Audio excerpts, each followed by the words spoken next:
Well, the Critter Clash is finally over, but the drama from it has not stopped, as now Idubbbz has had some time to talk about, his thoughts on the Critter Clash, and, we saw a lot of interesting clips come out from it, most notoriously the clip of him crying on stage. Now, this was kind of controversial because a lot of people were giving him a lot of for crying, myself included, on my personal channel, which got a lot of comments saying, oh, it's okay for him to cry, it's not that big of a deal. I will say this, sure, it's not a big deal to cry. I'm not saying that men can never cry. Obviously, that's not my point.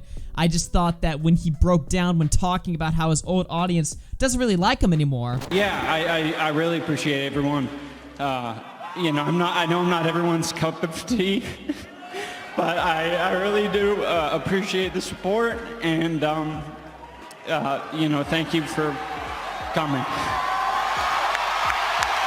I thought that was kind of odd to bring up in the context of your boxing fight. And sure enough, it turns out I was right, as Idubbbz ended up going on the H3 podcast today and talking about this event in greater detail. And yeah, it was pretty interesting. He kind of clarified his thoughts on his old fan base, him and Aniza. Before we get into that specifically, I thought I'd go over this article somebody sent me, kind of exposing just a little bit of how Critter Clash is run. It's very unorganized and mismanaged. Ex-WWE wrestler John Morrison shares how promoters tricked him into fighting Harley Morenstein at Critter Clash 2. Our favorite fighter. Oh, wow. Yes, Harley, who's also our #1 viewer. Yeah, he's a big fan of the show, actually. Biggest fan of the show. Yeah. If Augie didn't blow that ass open already, then I will. So I have friends that come over, and they're always like, they don't know any YouTuber stuff. So ever since, I think it was a video about Were you gonna have a name for this series? what's his name? It was the guy, he was wrongfully they did a Quite's accuser video. And since then, I watched Sneako's being like, I watched all their videos. To my friends that come here, all right, that don't know any YouTube stuff, they refer to this channel as the one where the guy in the back is looking lovingly at the guy closer to the camera. I literally did. He hasn't hit me back, but we're waiting. We are waiting. I'm a straight man. You all know I'm straight. But damn if he ain't exactly what I'm looking for in a lady. You know what I mean, boys? How old is he? So, take a look at this right here. So at Saturday's Critter Clash 2 event in Tampa, Florida, Hennigan brutally knocked out the Epic Mealtime star in the second round. Oh, yikes. Hennigan said that he attended the first Critter Clash event and met the folks involved, and after Morenstein's knockout victory in that card, they asked if Hennigan would be interested. At first, Hennigan said he wasn't because he and Morenstein are friends, but Hennigan alleges that the promoters pulled a fast one on them. Quote, they were looking for someone to fight Harley at Critter Clash 2, and they ended up asking me, and I guess I didn't mess it up, Hennigan said on the MMA Hour. To be honest, I initially said no because Harley and I go way back. I consider us friends, and I would love to fight someone, but I wanted to fight someone that I don't know or wasn't my friend. Then they told me that Harley said he would fight me, at which point I said, fine, I'll fight him then. Harley later told me that he didn't say that, so we just got kind of pitted against each other. It was well played, very promoter-esque. After experiencing the emotions that come with a boxing match, Hennigan said he had a conversation the day before the bout with a woman at a restaurant who turned out to be Morenstein's mother. I'm having breakfast after weigh-ins, and a woman taps me on the shoulder and says, hi, I'm Harley's mother. I just wanted you to know that Harley's a very, very good boy.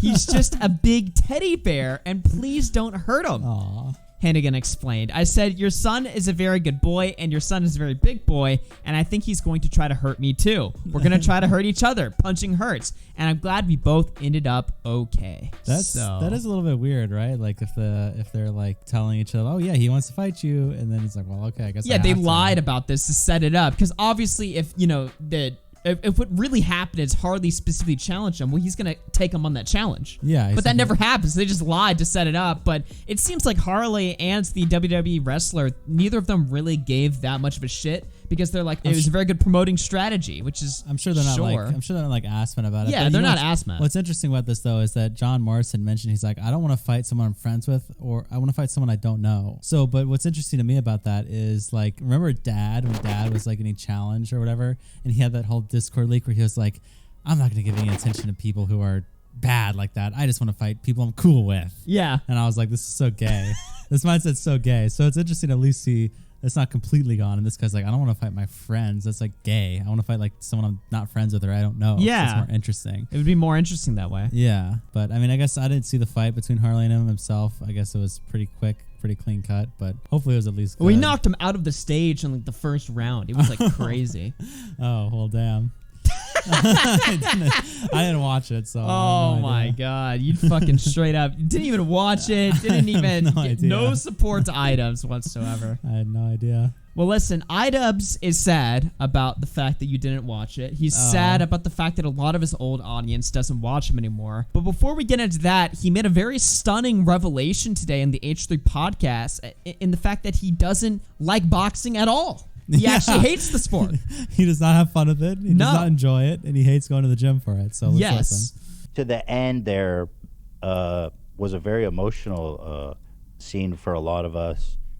They were interviewing you, and you seemed a little bit speechless, a little bit emotional. What was going through your head? I mean, it's kind of weird and vague because it's like just a lot of different feelings.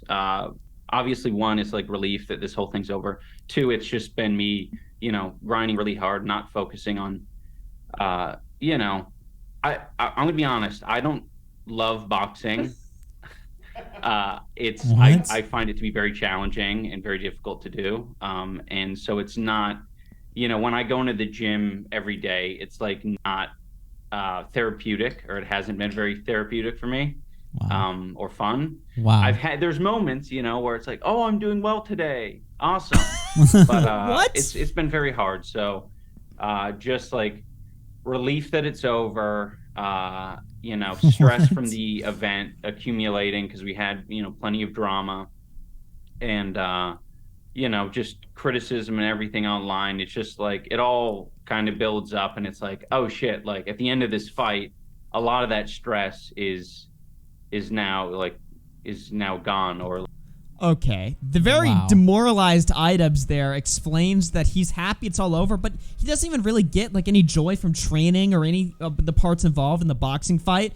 And yeah, he did break down at the end because he was like, yes, it's over, all this massive cause of stress. Because also Idubbbz hasn't really been that active on YouTube recently because he's been focused on Critter Clash 1 and Critter Clash 2. Yeah. And he revealed in this podcast he's not going to be boxing Critter Clash 3 anymore. He's actually going back to making content again and rebuilding his channel and making money because they also haven't been making any money. Yeah, I think in this thing they mentioned that they haven't made a single dollar in like 2 years, which is just insane. They're just coasting off their savings. They're all just like, I'm fine with it, I'm cool with it, which is like, okay, I'm sure you can survive, but like why? You should be at least like not just in the negatives or at zero the whole time you're doing this. Yeah, this should be a fun thing, first of all, but also it should be something that's not halting everything in your life. Yeah. It should not be taking that much time, especially if you don't get joy from it. Because a lot of YouTubers that stop uploading, like Jake Paul, for instance, he was like a daily vlogger, but then he became like a boxer. And he loves that shit. He obviously loves it. He gets paid for it. He gets, promotion from it, a lot of exposure from it. He probably enjoys it. Yeah. Otherwise, he would be vlogging or doing something else. But to be honest with you, like this is obviously like a gay point, and a lot of people say it's gay, but it does feel like Anissa's like morphing him into being a boxer when he doesn't really care for it that much. Because she puts in her Twitter bio, she's like married to a boxer, all this kind of stuff, like transformed him away from a content creator to a boxer. And he's just openly on this podcast, just kind of like, I don't really like it that much. I'm just relieved that it's over, and I'm not going to fight in the next one. I want to go back to making YouTube videos. Like that seems like what he wants to do, but for some reason it feels like this definitely has been at least influenced, if not completely controlled by Anissa's like want for this. Yeah, it's definitely very strange. Yeah. So Idubbbz continues to kind of explain his thoughts on his old fan base, as well as responding to the clip of him on Anthony Padilla where he basically dissed all his old fans. He clarifies that here. Well, one comment you made that really stuck out to me was, you said something like, I know I'm not everyone's cup of tea, but thanks for your support. I thought it was a little bit sad that you felt the need to say that. And coming from me, I've been through this whole kind of thing of like fallen fans, you know what I mean? But it seemed like a lot of the motion was coming from this idea of, oh, I'm not everyone's cup of tea. Where before, you used to be kind of universally loved or at least respected. And now, in the same way I've experienced it, like because because you've changed in any kind of way, they see you as like a traitor or something. I mean, that's hard.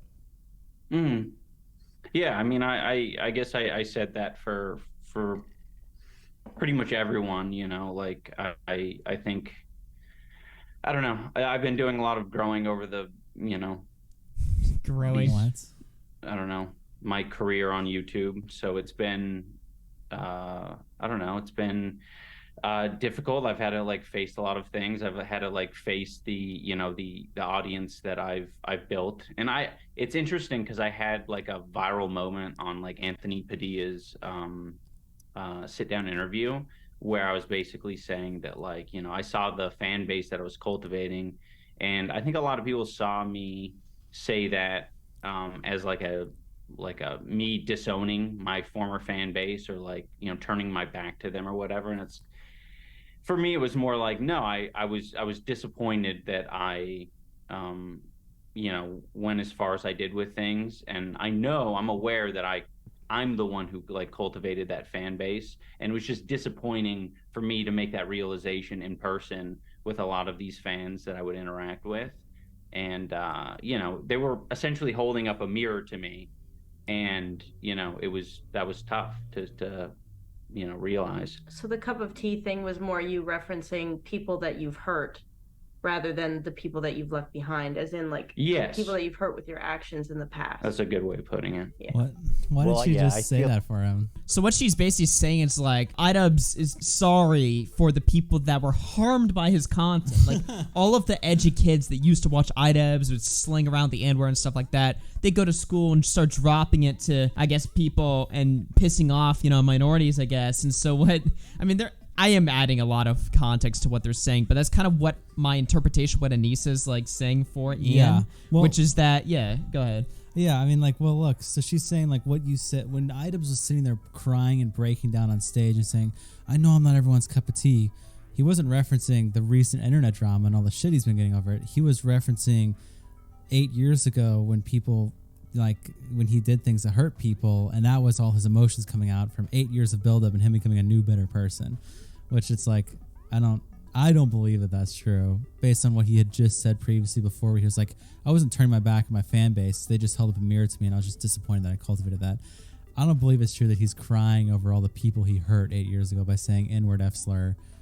I just don't buy that. Yeah, that doesn't really make any sense. That's kind of like the same logic would apply. You know, I'm a streamer, right? So if I saw like one incredibly toxic person in my chat, that's like saying like I quit commentary because I see one person in my chat take it too far in the comments. Like, Yeah. I would just ban that person. If there's people in your audience that freak you out, or if there's people that are watching you that are maybe a little bit too obsessive or harassy, kind of, you know, if they're if you have those types of people in your audience, just remove them, ban them. Yeah, well, like, this is the thing. Like, what was his audience doing more than what he was doing? I mean, do you remember what he did to Tana? I mean, He showed up to her IRL event, ruined it for a publicity stunt by dropping a slur in front of her and making her look bad. Yes. You know, So, that like- was, I guess, harassment, but nobody really cared Well, because Tana was like a fucking bitch that nobody liked. But this is the thing, too. And in that Anthony Padilla clip, he's talking about, like, he's like, yeah, they would come up and say really bad things to me. It's like, but you did. It's not like these people, like, what was the audience you were cultivating that was so shocking to you? The people who would say the same things that you did, the people who come to IRL and say the N-word to you, which is what you did to Tana. What did you see that you're like, oh shit, that you weren't already doing to other people? Well, I can think that's his point, is like he's saying, well, now I have to grow and learn and change my content and, you know, accept. I think he would agree that that was wrong, and now he's saying that he's changing.